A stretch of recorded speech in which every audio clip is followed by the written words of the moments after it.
Life Management Science Labs would like to acknowledge that we live and produce this podcast on the traditional lands of the Wurundjeri people. We'd also like to acknowledge the traditional owners of the lands of our listeners and our international colleagues. We'd like to pay our respects to their elders, past, present, and emerging.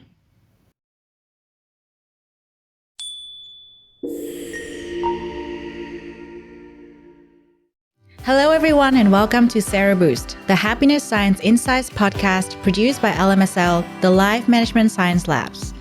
We're champions of life management science, providing structured insights informed by science and inspired by practice on key aspects of conscious living. Each week, we bring you scientific and practical insights on each element with the expert knowledge of professionals in the field. I'm your host, Lu Ngo, coming to your ears from Naarm, Melbourne, Australia. Let's learn together. Hi, everyone, and welcome back to Sero Boost. And on this week's episode, we are going to talk about emotional intelligence in the workplace. Now, to me, it's still the beginning of the year, and I feel refreshed going back into work, but I also feel really challenged because it's so hard to manage all the different things coming my way. And navigating through this is quite tough, and I'm sure a lot of professionals would agree. So learning more about emotional intelligence would certainly help us to boost our happiness at work and in life. And today, our guest is the perfect person to talk about this because he's done studies and researches on this topic. Just to welcome our guest, Daisung, I'm going to share a little bit about the background of our guest. Daisung Jang is an academic researcher interested in negotiation processes, individual differences, and emotions. Thanks so much for joining our show today, Daisung. How are you?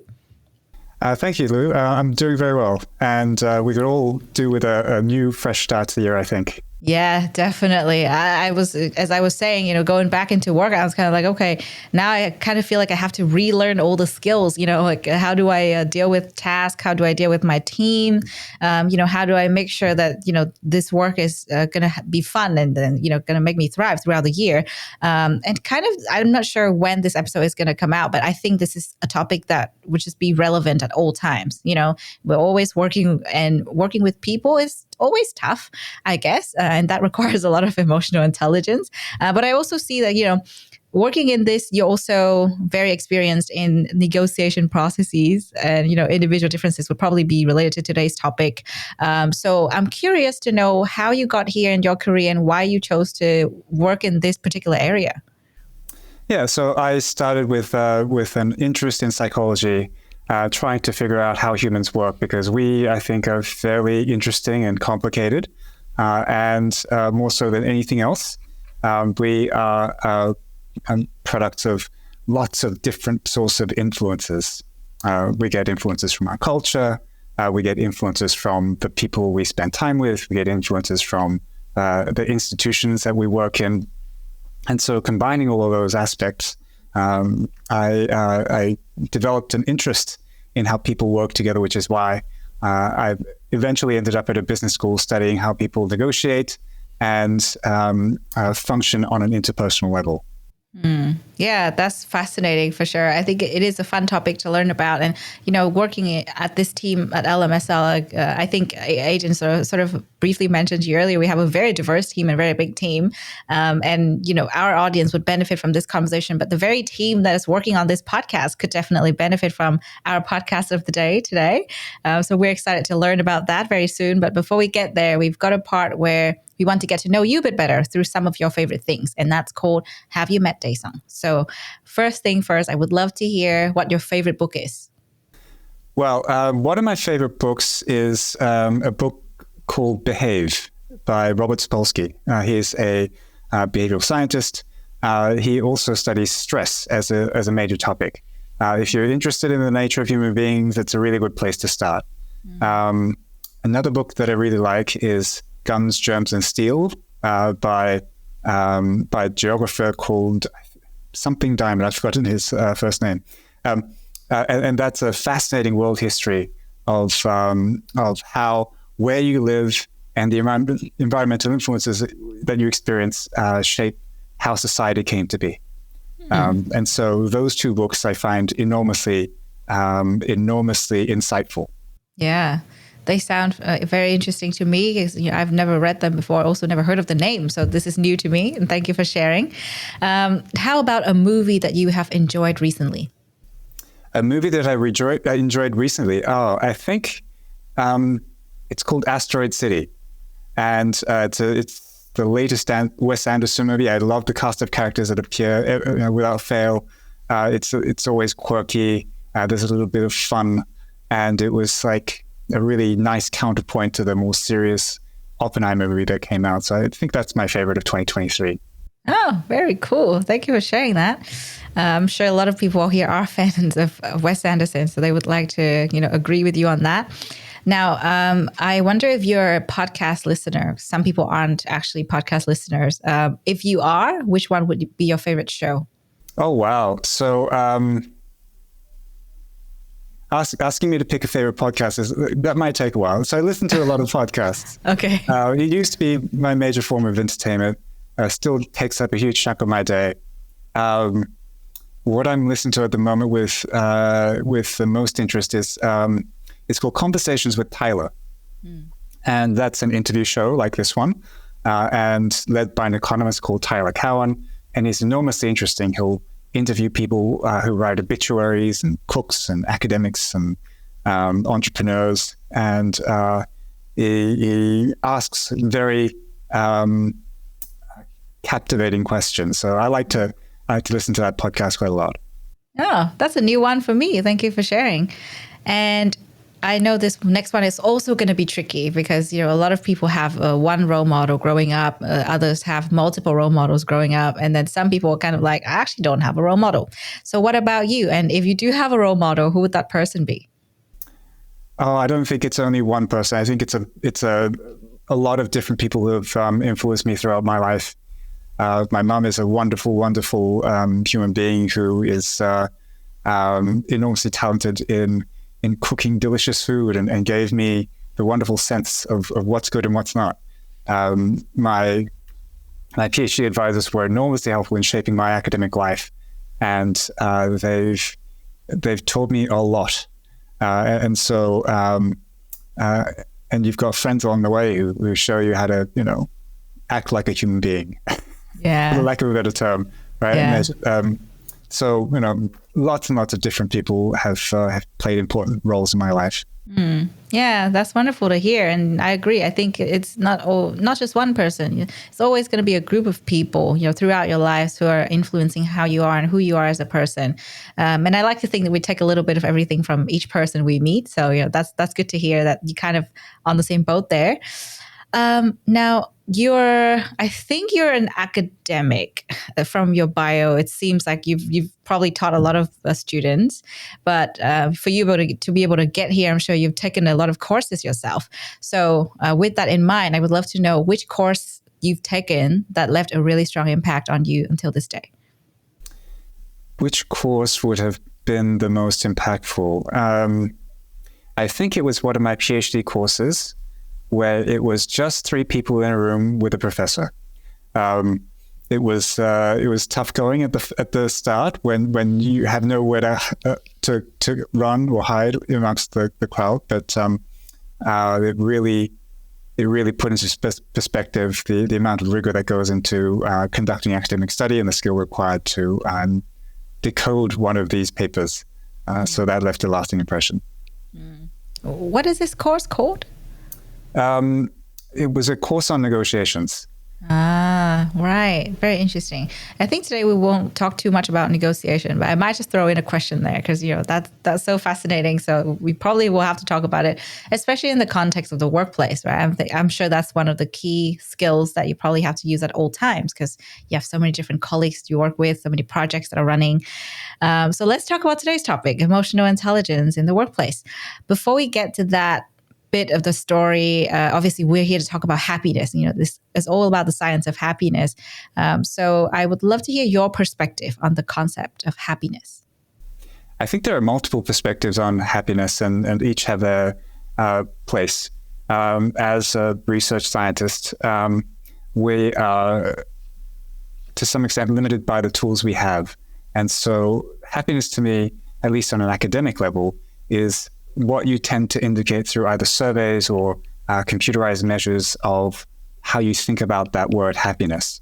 Mm-hmm. And I think it's something that you reflect on to indicate your general satisfaction with your life.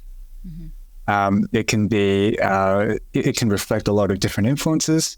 It can capture what you had for breakfast that day, whether it was good or bad. There are always momentary influences on our mood, and that shapes how we think about our general lives. But I think there's a good case to be had that it's your general sort of evaluation of how things are going.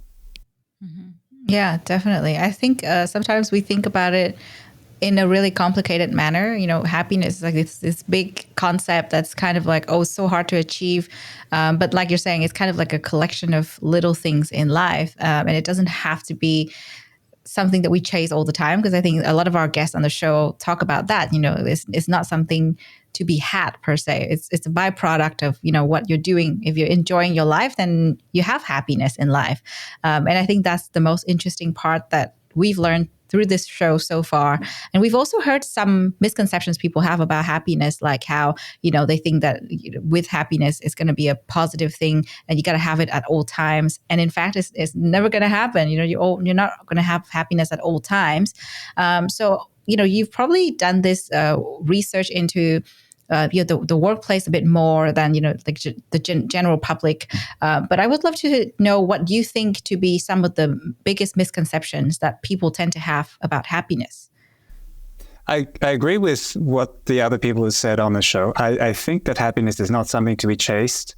It's the product of how you live your life in general, and I would caution anyone against making happiness a New Year's resolution and forgetting about it a few weeks later, right? Yeah. We've all done that in some way, shape, or form. So I would say, it's not an end state. It's something you're continually building towards. It is, I would say, something you can work on, because so much of our happiness, so much of our well-being comes from how we interact with other people. And so it's not a thing you're trying to get. It's an object you need to buy. It's not a number in your bank account. It's how you are with the people you most frequently interact with. And some very famous personality psychologists say, you are the average of the five closest people to you. Mm-hmm. And so, are you making the people around you happy? That's another way of looking at it. Mm-hmm. Yeah, I think that's so true. I really like that, because I think about that quite a bit, the fact that you're the average of the 5 people that you're closest to. And, on some days, I think your level of happiness would be influenced by their level of happiness too. And also vice versa, are you making them happy? And we can take a lot from the interactions we have with the people around us. And, for some of us, the people that we're closest to would be our colleagues, because, some people still go to the office 5 days a week, for example, and they have such a strong bonds with their colleagues, their teammates, and I know a lot of people make lifelong friends from work. So emotional intelligence obviously is a key factor at play here, because you have to deal with people. You got to know how to navigate the workplace while keeping and maintaining these relationships at a certain level. So in the workplace, I think emotional intelligence is something that a lot of companies ask for, just kind of evaluate their employee nowadays. And it's kind of a new thing on the soft skills front, right? So for our audience members who are tuning into this podcast episode, I'm sure they know a thing or two about emotional intelligence already. It's not like it's a completely new thing. But if you were to summarize it in simple terms and sort of maybe bring some new perspectives to the table, how would you define emotional intelligence in the workplace? To define emotional intelligence, I think you need to roll back just one step and define what an emotion is. Mm-hmm. And emotion is not something that's random. That's a very common misconception about emotion, that it just happens and it's irrational, and that emotion and logic are completely divorced. They're two completely different things, and that is a big misconception. What emotion is an evolved mechanism to get you to prepare to do something, right? If you see a delicious plate of food coming your way, when you sit at a restaurant, you start salivating and you feel positive about it. And that's readying your body to take in some delicious food, right? Likewise, if you are interacting with a colleague who is treating you very well, you have a smile on your face, you are signaling that you're ready to interact and that good intentions are coming their way, right? And so emotions aren't rational. They're the product of logic in some sense. They're the product of people thinking about particular things, and you feel something because you've evaluated it in a particular way.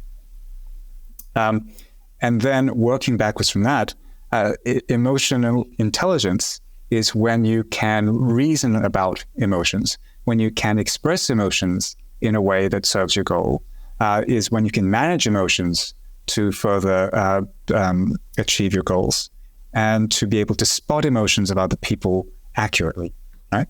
And so there are multiple emotional abilities that feed into a general idea of emotional intelligence. Mm-hmm. Yeah. And so there are distinct emotional abilities, like you have distinct intelligences. Right? You can be good at math. Some people are good at music. Some people are good at writing. Similar thing for emotions. There's distinct emotional skills. The primary one is perceiving emotions in other people. That's the thing that is the primary skill. Understanding emotions comes next. In what conditions or situations do people feel particular emotions? And then expressing emotions and managing emotions. Those are the primary emotional abilities. Mm-hmm. Yeah, very fascinating. Well, thank you for sort of unpacking it in simple terms. And I think going back to understanding emotions is very important, because I think on the show a really long time ago, we had an episode on emotions. And I think to me, that was probably one of the first times that I heard someone say, there's no such thing as bad emotions. You just have to learn how to deal with that, and what it's trying to tell you. And same thing, when it comes to emotional intelligence, I guess people who understand that particular concept and way to navigate their emotions would have a higher level of emotional intelligence. And it's not just about understanding our own behavior, but also understanding other people's behavior based on their emotions. Because I have found that in the workplace, it's quite hard to navigate. And it's funny because on some days you find this colleague to be a little bit harder to work with. And, you might take it personally, but in fact, it's actually just because of something they're going through personally. So it's kind of like this new dynamic to navigate, especially for young professionals. If this is their first time going into a job, like a lot of people on our team are like that. This is their first job fresh out of college, and there's so much that they need to navigate. One of which is using emotional intelligence to understand how to navigate the different difficult conversations they're going to have, whether it be with a colleague or a manager. Anyway, there's so much to it, right? And I would love to hear what you think about the relationship between emotional intelligence and happiness is in the context of the workplace. Okay, so what I can tell you is that there is a correlation between happiness and emotional intelligence.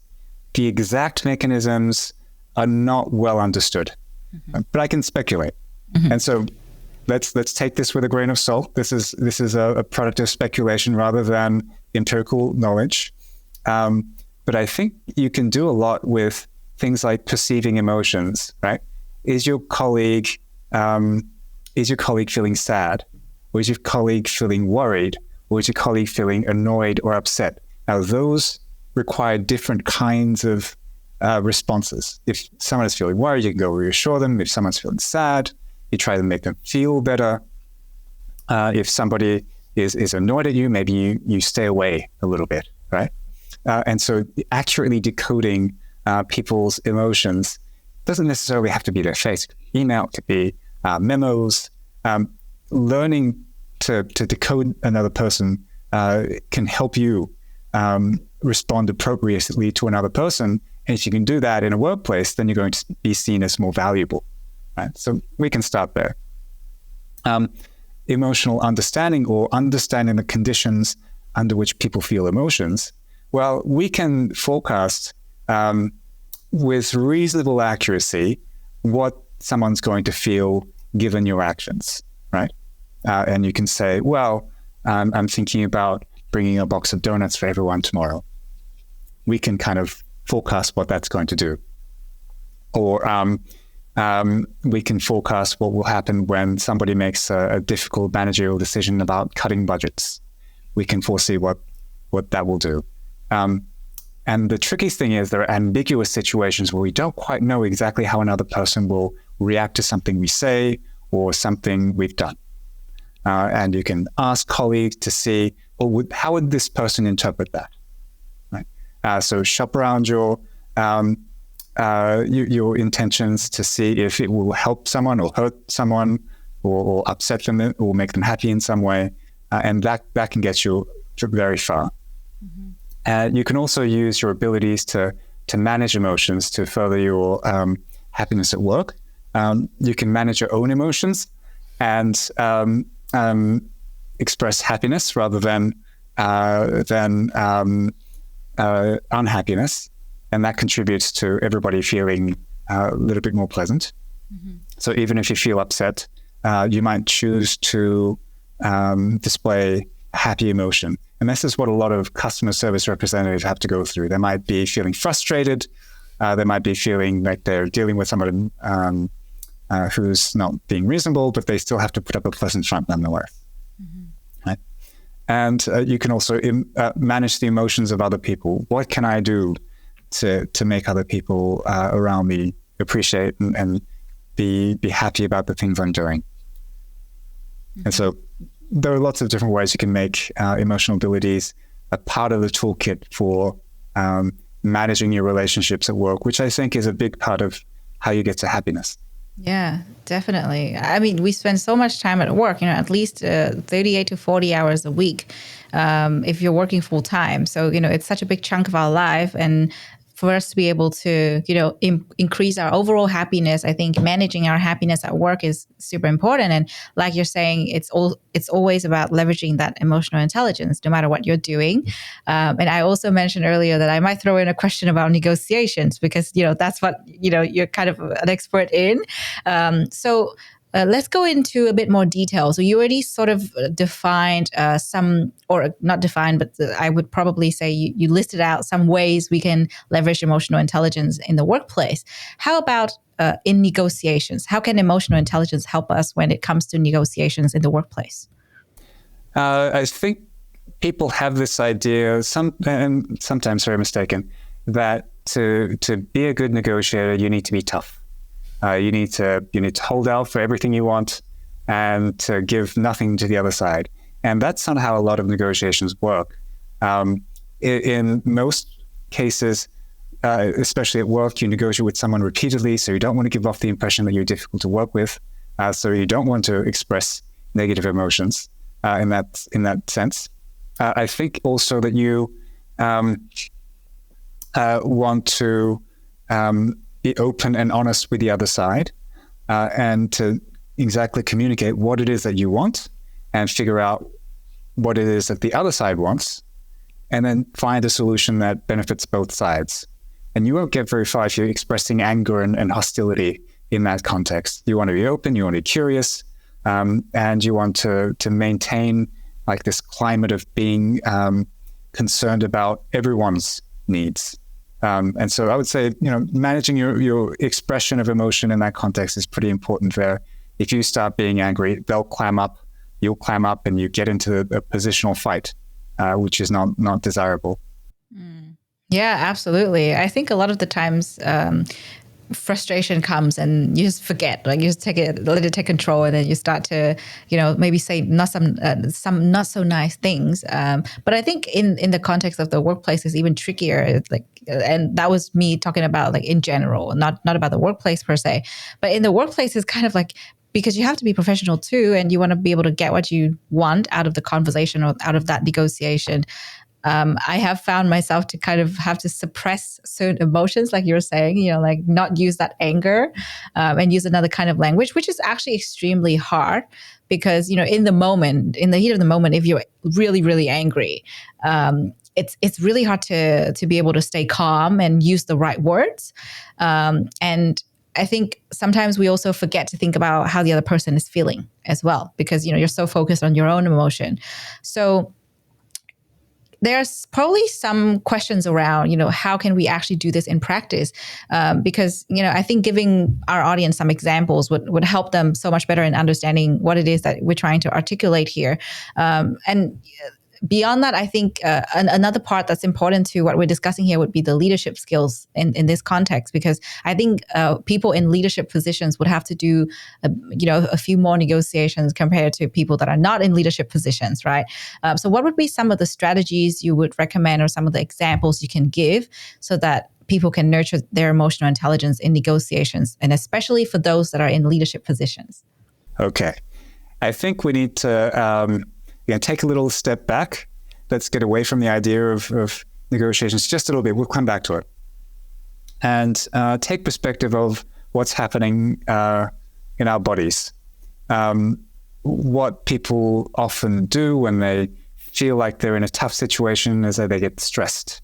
And the body was evolved to do one of four things mainly.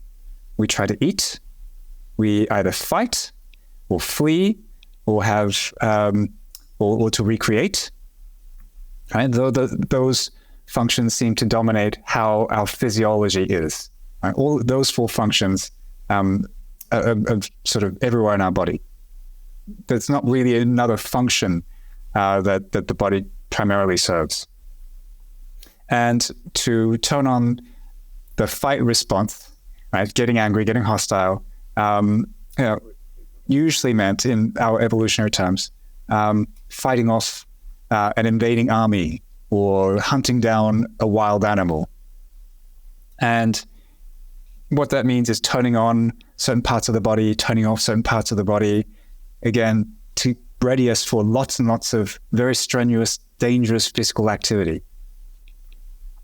And that's not really appropriate when you talk about sending emails to another person, negotiating with somebody face-to-face when there's no actual danger involved.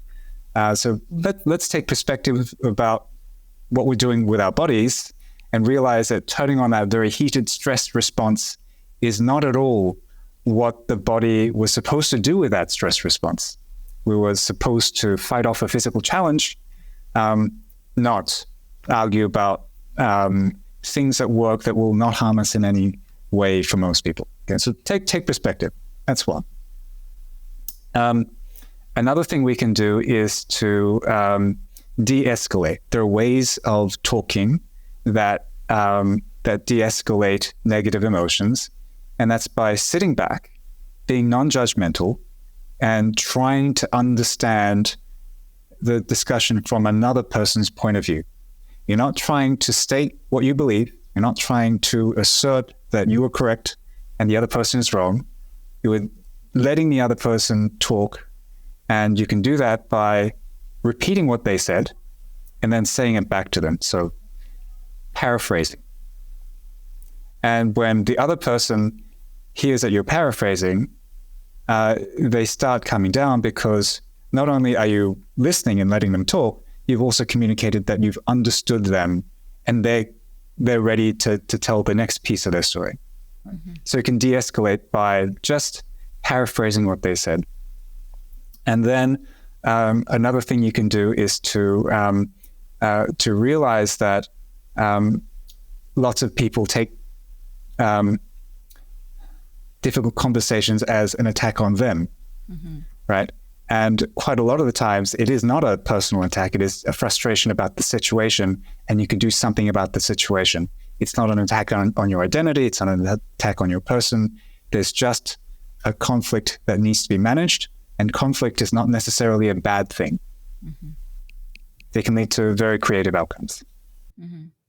Yeah, so true. I still remember when I was a young professional, fresh out of college, I had a really difficult conversation with my manager, and my manager just flipped.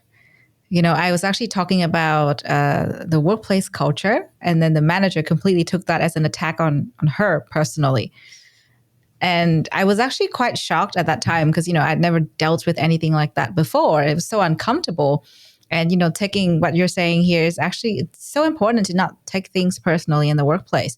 Like back then, it was probably because I didn't articulate myself very well, or it could be because my manager was taking it personally. I'm not sure what exactly happened there. But I think we could all use some honing our skills here, to improve our emotional intelligence and perhaps to tread lightly when it comes to approaching difficult conversations, because it can feel like you're entering battle. You might choose the wrong words, even though your intention is just to resolve the situation. But I think picking and choosing what to say, especially knowing your colleagues' personalities and, sometimes a client's personality is kind of hard, because each person is very unique. And I feel like that's the toughest part of business, right? You're doing something that is really serious, but you also don't want it to be all about the outcomes, because I think conflicts tends to happen when you just completely forget that, oh, that's actually a person I'm talking to. It's just jump straight to business. And a lot of the times it happens in the remote work context too. So, I'm curious to learn more about that. What do you think? Because when you were explaining how this can work when we nurture our emotional intelligence, I realized that a lot of the things that our team does here at LMSL, for example, would be remote, because 90% of our team here are remote. So, sometimes when we type a response, it can come out wrong, because, what we're talking about is very generic, right? Because it could be the traditional office context. Like you sit right next to your coworker and you can just easily have a conversation about what just happened. But I find that things tend to go wrong when it comes to the remote work situation. So in the remote work context, how can we actually leverage our emotional intelligence to make sure that, we have good interactions, good negotiations, or, just good outcomes in general, and to kind of increase happiness as much as we can and reduce frustration, because it tends to happen. Yeah. Well, let's go back to your manager and kind of replay that situation and talk about like a tactic that you could have used, which is to name the emotion. You could have said to your manager, hey, I didn't intend for you to get upset. I wasn't making a personal attack. Can I understand why you were upset? Right? And that changes the tone of the conversation from a potentially hostile one to a curious one. And that can do a lot. Yeah. Right? And then you could talk about how people might interpret different messages in different ways, and figure out a way that works for you functionally to not have that misunderstanding about personal versus general observations. Another thing you can do, especially in a remote work situation, is to realize that the various forms of communication that we have, either email or instant messaging, Slack, and video calls, have very different potentials for miscommunication. And so if you're communicating by email, you can communicate something very, very precisely, something, especially if it's technical, but there's a lot of ambiguity around the emotional expressions or the emotional content of that message. So if you want someone to interpret your message as, conveying happiness or conveying concern, you can write that in the email, like spell out the emotion. This makes me feel X. And if it ever seems like that somebody has misunderstood you in any way, you can immediately arrange to call them or to have a video conference with them and to work out the emotional component of the message that way. You don't have to stick to just email or Slack chats. You can swap your mode of communication to make it richer and to convey your emotions in a much more richer context. Right?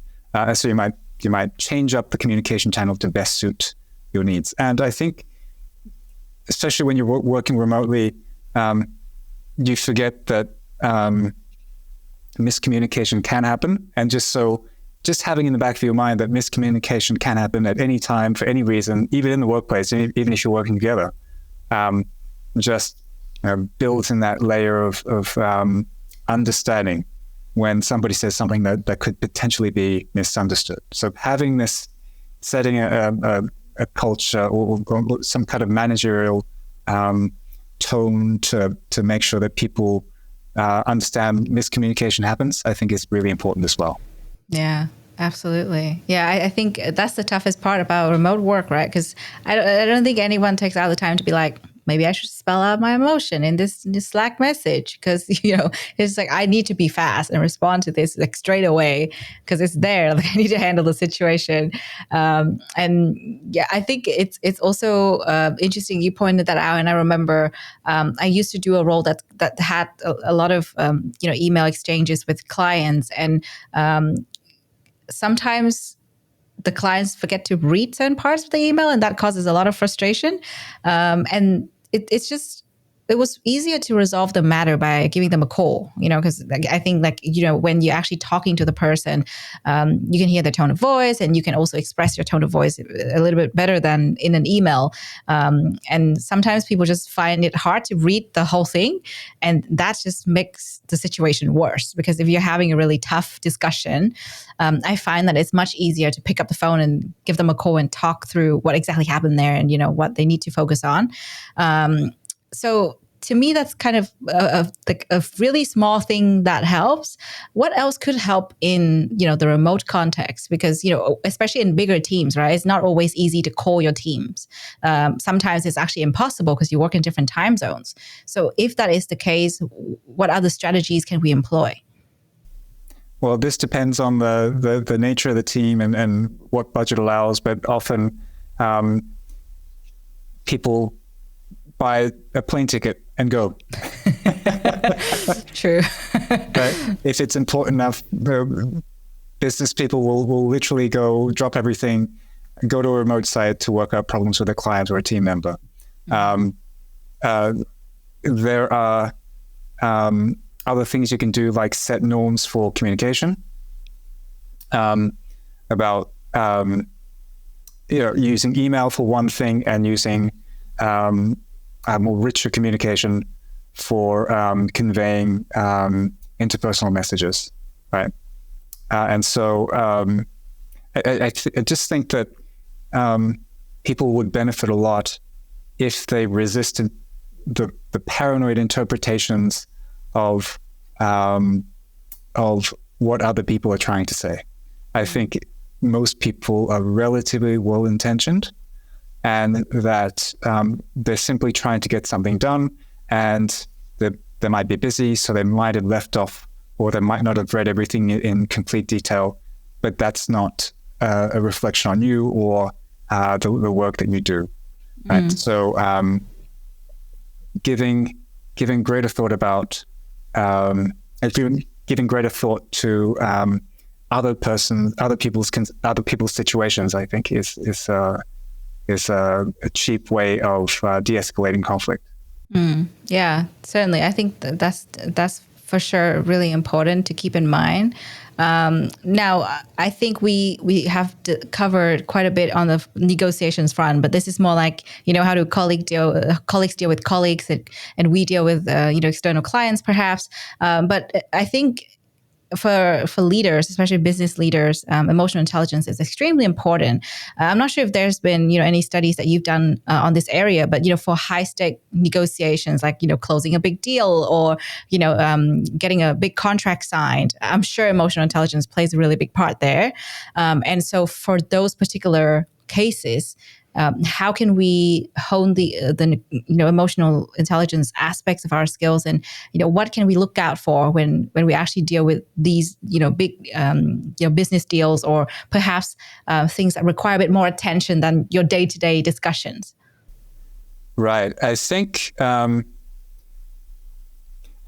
a great mentor is really really valuable, right? And you can choose your mentors by asking people, who would you like to be mentored by, or who has better emotional skills and you look up to.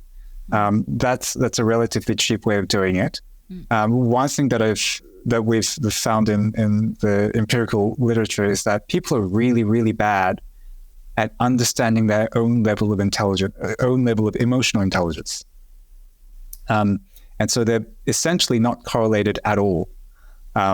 And so someone can think that they're very emotionally intelligent, but actually get very, very low scores when we actually test for emotional intelligence. And so having a group of your peers evaluate your abilities, I think is a better insight, gives you a better insight than you trying to establish your own emotional intelligence or how emotionally intelligent you came across at a particular meeting, right? So get outside feedback, get mentors, and figure out the norms, right? You don't rush into the big negotiation as the very first thing at a new job. You might shadow someone, you might read documents about how things have gone before. I would say, if you feel like you've been pushed into a role where you've got really big decisions to make, ask for help, or politely decline and say, I don't think this will work out, given my level of experience. It's not in any way showing your weakness if you openly admit that you might not be up to the task. People might, appreciate the insight and the maturity that goes along with saying, I'm not equipped to deal with that. Yeah, definitely. I think that's important. And I guess, for business leaders, like I've heard this quite a bit, like you definitely need a mentor, if you're going to run your own business or, do tough things. And for sure, emotional intelligence would be one of the skills that these mentors can help with. And I guess that's a really good criterion when you're choosing a mentor, right? Because you also want to be able to learn from them. Some people might, just talk to a few different people to see who can mentor them. And this could be one of the tick boxes. Can they mentor me when it comes to emotional intelligence? So I can actually close the deals or, accelerate my business or, whatever that might be. It applies to a lot of different scenarios. So I guess it depends on the situation that you're in. But it is true that this is such a crucial skills because, you're going to deal with so many different people, not just one. It's like, talking to a board and, each person in the board has a different emotion. You're kind of like, okay, how do I deal with this group, as a whole group? It's very different as well than one-on-one conversations. Yeah, I agree. Pleasing a crowd is not like pleasing one person. What pleases a crowd is not the same as what pleases one person. Yeah. Working in a team, as you know, is very, very different to freelancing. There's a lot of interpersonal considerations that go into to a group as opposed to an individual. Yeah, absolutely. Yeah, totally. And so we've talked a lot from the personal perspective, like individual's perspective. What about the organizational perspective? Because obviously, this is a skill that each employee needs. But a lot of organizations forget about this particular aspect of, having a really big team. We need to make sure we nurture this within our team. So what are some of the things that you would recommend to organizations so that they can nurture this culture of, let's all work on our emotional intelligence and a culture that appreciates emotional intelligence and embed it in everything that they do? I think there are formal ways of training emotional intelligence. So you can get emotional intelligence training at universities. There are sometimes short courses on emotional intelligence. That's one way of doing it, and that's what I would recommend. There are other ways of spreading that information in a kind of informal way, which is for teams to go around watching highly competent teams work with each other, right? It can be in their own organization or it can be in a different organization. And it's a thing of wonder when you see a team working under stress. Nobody's shouting, there's no negative emotions, there's just calm talk and outlining of priorities. So somebody fresh out of university might not know that working in a team requires a whole other set of skills compared to working working as a freelancer. And just so that recognition, I think, is required. How do you build a culture that's that's supporting emotional intelligence? That's a really big question, and I'm not sure we've got the time to discuss the full implications of that. Yeah.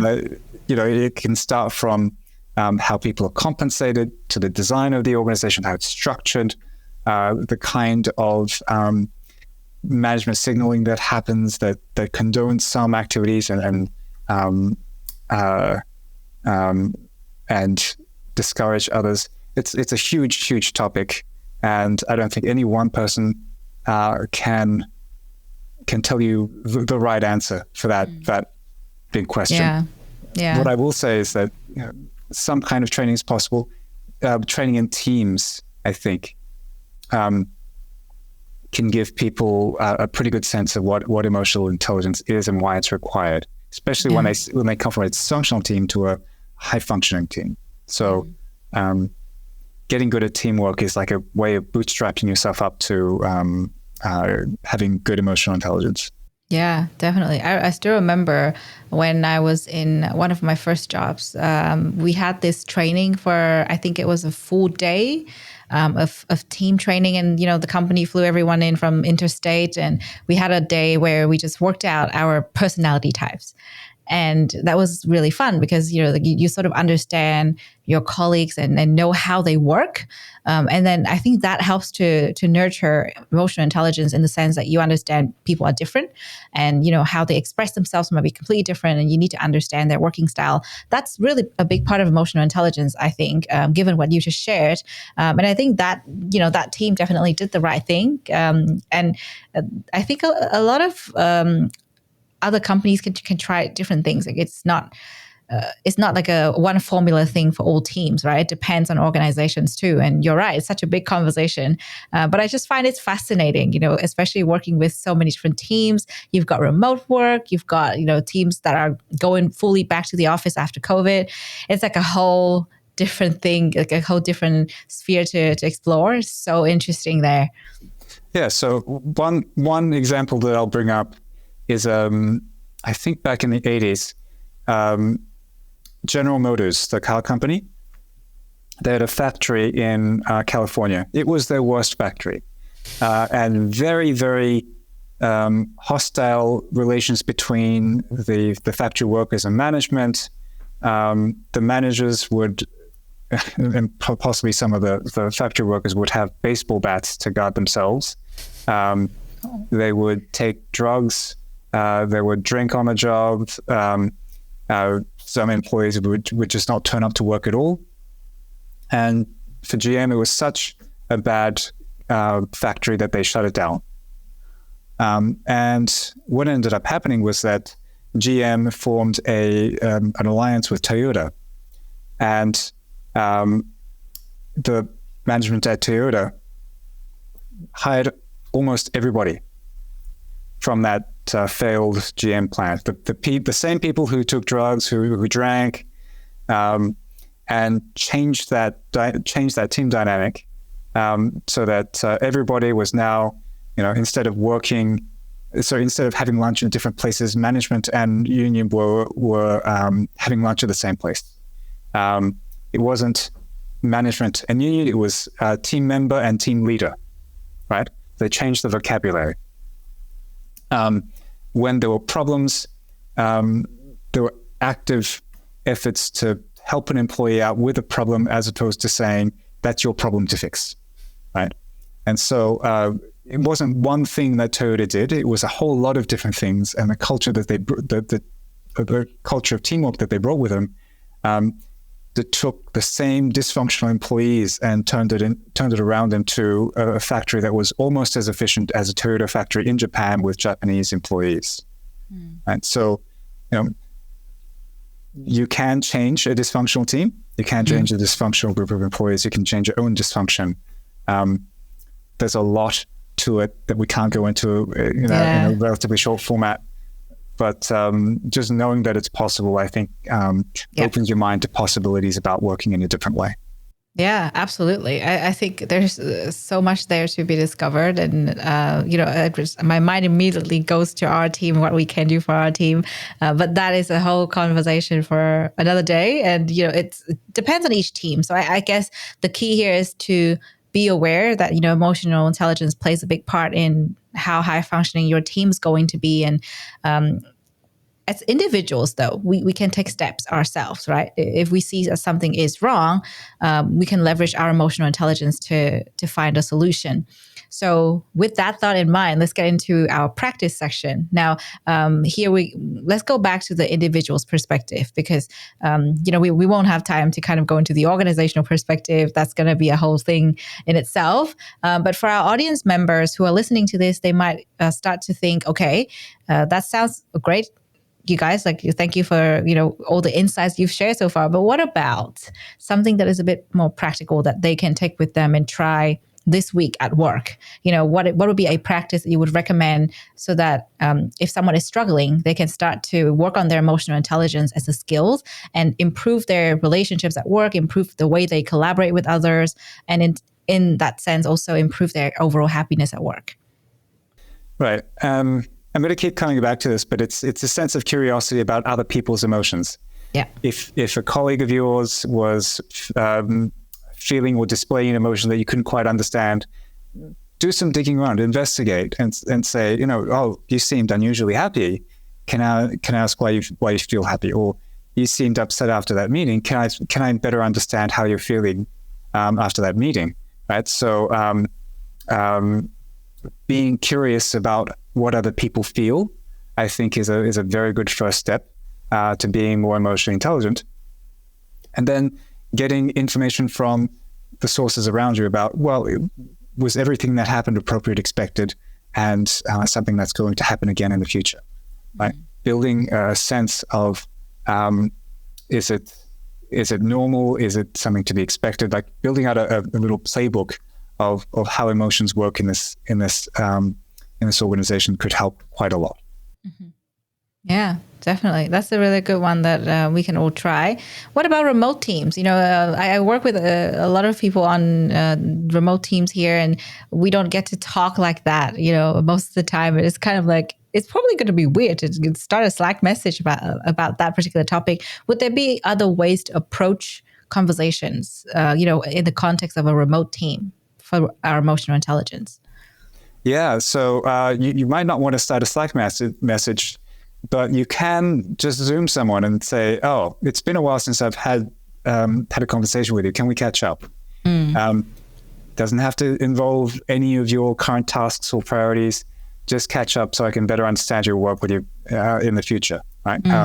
Right. So what are things that concern you? What are things that excite you? What do you like doing? What are the difficult parts of your job? Can I understand you better as a person? Yeah, definitely. We've got Slack huddles. I think those would be great for that. Like, hey, can I just have a quick huddle with you? Just want to catch up because it's been a while. I think it's going to be awkward for some people to try it, but yeah, definitely. I think it's a good thing that you recommended there because otherwise we will probably never get to have, I would call them water cooler conversations, right? Because there are no water coolers. So yeah, it's just, in a remote context, it's just so much trickier. Now, before we close and move on to your open mic, would there be anything else that you would like to share with the audience in terms of emotional intelligence at work? Yeah, I think I think a really important lesson that comes from the empirical literature, at least, is that people are really bad at figuring out how emotionally intelligent they are. So get feedback from other people. Right. That's a challenging thing to do, and I 100% acknowledge that. But getting feedback from other people is probably the best way for most people to figure out the level of emotional intelligence in those aspects. How good are they at perceiving emotions or understanding emotions or managing their emotions? Rarely does your own insight into your emotional intelligence correspond to your actual level of emotional intelligence. Yeah. There's a famous study, right, that says most people think that they're above average drivers, which can't be true. Yeah. Same thing with emotional intelligence. We're not immune to thinking that we're better than we actually are. Yeah. Yeah. That's a really great tip there, and thank you for that. I think if it's hard to try reaching out to a colleague to kind of start a water cooler conversation, that can actually be something we try. Like, hey, can I just ask you for some help? Can you give me some feedback because I'm working on my emotional intelligence? I think maybe that would be a better conversation starter, and it's less awkward. If people are asking for feedback most of the time, other people would be so open to giving you feedback, and they would appreciate you more as a colleague. Yeah. And it's one of those conversations where you're not asking for any resources. You're not asking for, you're asking for a little bit of time, but you're not asking for anything sensitive. Yeah, exactly. And so it's relatively low stakes, and it's well-intentioned.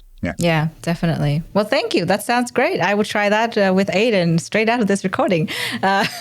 Now, before we close the episode, I would love to invite you to your open mic. So this is your platform to talk about anything you're passionate about. Maybe something that we didn't get to cover during our conversation earlier, or it could be something else that you would like to share with our audience. So the floor's all yours. Sure. I do have a book coming out. It's nice. It's going to be completely unrelated to anything we've discussed. Okay.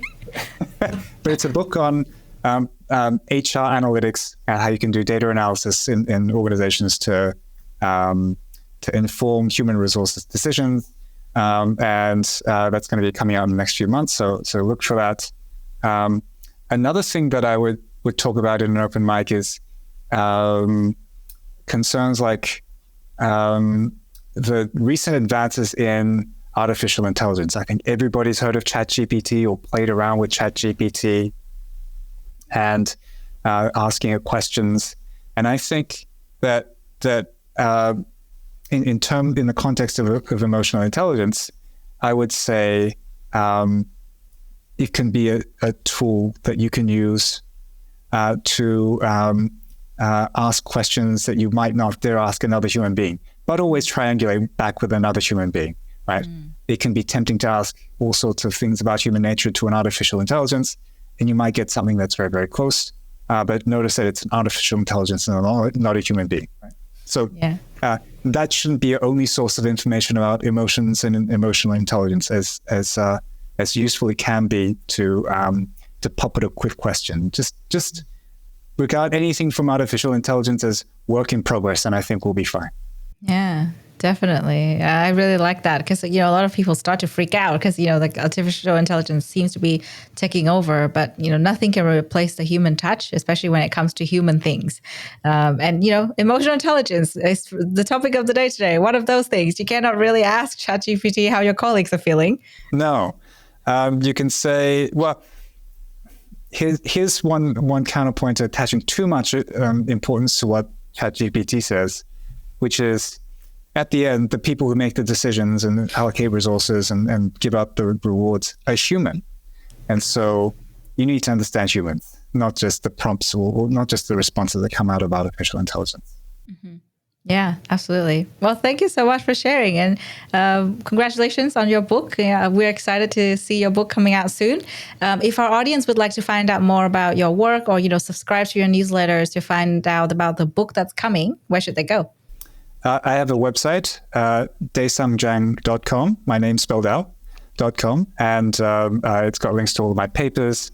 A link to a book will be there eventually, and they can read about some side projects I've been doing as well. Yeah, wonderful. Well, thanks so much for joining us today, Daisung. And we're going to be excited to hear about your book. Congratulations again. And I think that will be another topic for another podcast episode if you would like to come back. You have been listening to Sero Boost, the Happiness Science Insights podcast produced by the Happiness Science Labs, a division of LMSL, the Life Management Science Labs. More episodes are available from 10 life management perspectives and can be found by searching LMSL on Apple Podcast, Google Podcast, Spotify, YouTube, and other podcasting apps available on your devices. If you enjoyed this episode, please rate, share, and subscribe to our channel so that other people can find it and we can continue to provide quality content. More of our work can be found on our website, ha.lmsl.net, where you can join our movement. I'm Lu Ngo. Thanks for tuning in.